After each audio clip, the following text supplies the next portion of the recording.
Team India star batter Virat Kohli మరోసారి top లేపాడు.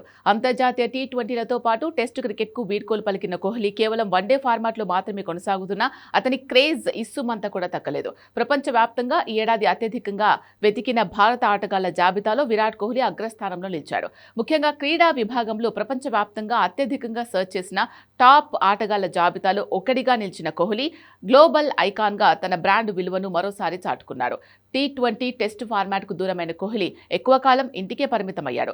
ICC champions trophy 2025లో మెరుగైన ప్రదర్శన చేసిన కోహ్లీ ఆస్ట్రేలియా పర్యటనలో వరుసగా 2 మ్యాచ్ల్లో డకౌట్ అయ్యాడు. తన 18 ఏళ్ల కెరియర్లో తొలిసారి వరుసగా 2 మ్యాచ్ల్లో డకౌట్ అవడం అదే తొలిసారి కావడంతో ట్రెండింగ్లో నిలిచాడు. 3వ వన్డేలో హాఫ్ సెంచరీతో సత్తా చాటిన కోహ్లీ సౌతాఫ్రికాతో సొంత గడ్డపై జరిగిన 3 వన్డేల సిరీస్లో వరుసగా 2 సెంచరీలు చేయడంతో పాటు ఒక హాఫ్ సెంచరీ బాదాడు. ఆ తర్వాత విజయ్ హజారే ట్రోఫీలోనూ సెంచరీ, హాఫ్ సెంచరీతో రాణించి వార్తల్లో నిలిచాడు. ఇదిలా ఉంటే త్వరలో న్యూజిలాండ్తో జరగబోయే సిరీస్ కోసం విరాట్ రెడీ అవుతున్నాడు. మరో విజయ్ హజారే మ్యాచ్ కూడా ఆడిన తర్వాత టీమిండియా ట్రైనింగ్ క్యాంపులో జాయిన్ అవుతాడు. కివీస్తో వన్డే సిరీస్కు ముందు చారిత్రక క్రికెట్ ఒకటి కింగ్ను ఊరిస్తోంది.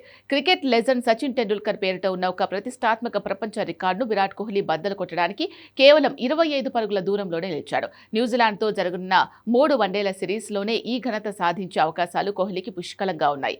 ఈ ఘనత సాధిస్తే ఇంటర్నేషనల్ క్రికెట్ చరిత్రలో 28,000 పరుగులు చేసిన 3వ బ్యాట్స్మెన్గా కోహ్లీ పేరు నిలిచిపోతుంది. సచిన్ టెండూల్కర్ 644 ఇన్నింగ్స్లో ఈ మైలురాయిని చేరుకోగా శ్రీలంక దిగ్గజం కుమార్ సంగక్కర తన కెరియర్ చివరి ఇన్నింగ్స్లోనే 28,000 పరుగులు పూర్తి చేశాడు. ప్రస్తుతం కోహ్లీ 623 ఇన్నింగ్స్లో 27,975 పరుగులు చేశాడు.